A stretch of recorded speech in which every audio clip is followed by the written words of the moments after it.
Negative அதிகமாக இருக்குது இந்த சமூகத்தில் அப்படின்னு, அது எந்த ஒரு வியூவில் சொன்னீங்க சார்?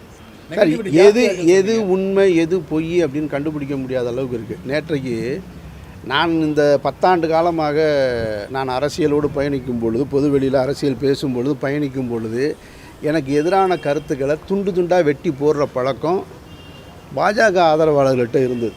நான் அதை பார்த்துருக்கேன் நிறைய.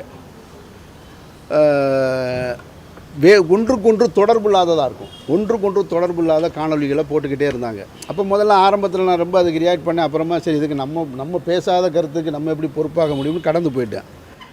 அந்த வேலையை இன்றைக்கு நான் பேசிய இந்த அமைச்சரவையில் 7 பட்டியலினத்தினர் இடம்பெற்றிருக்காங்க. கிட்டத்தட்ட 50-60 வருஷத்துக்கு பின்னாடி 2 பிராமண அமைச்சர்கள் இடம்பெற்றிருக்காங்க. அது வரவேற்புக்குரியது தான். இருந்தாலும் 13% இருக்கக்கூடிய இஸ்லாமியர்களுக்கு கூடுதல் பொறுப்பு வழங்கியிருக்கணும்னு சொன்ன தகவலை துண்டு துண்டாக வெட்டி நான் பேசியதற்கு அண்ணன் திருச்சி வேலுச்சாமி வேறு ஏதோ யாருக்கோ சொன்ன பதிலை 2ஐயும் ஒன்றோடு ஒன்றாக இணைச்சு அதை ஒரு காணொலியாக அது என்ன வாரியர்ஸா விர்ச்சுவல் வாரியர்ஸுக்குள்ளே உள்ளே போட்டிருக்காங்க. அதை பார்த்த உடனே எனக்கு பக்குங்குது.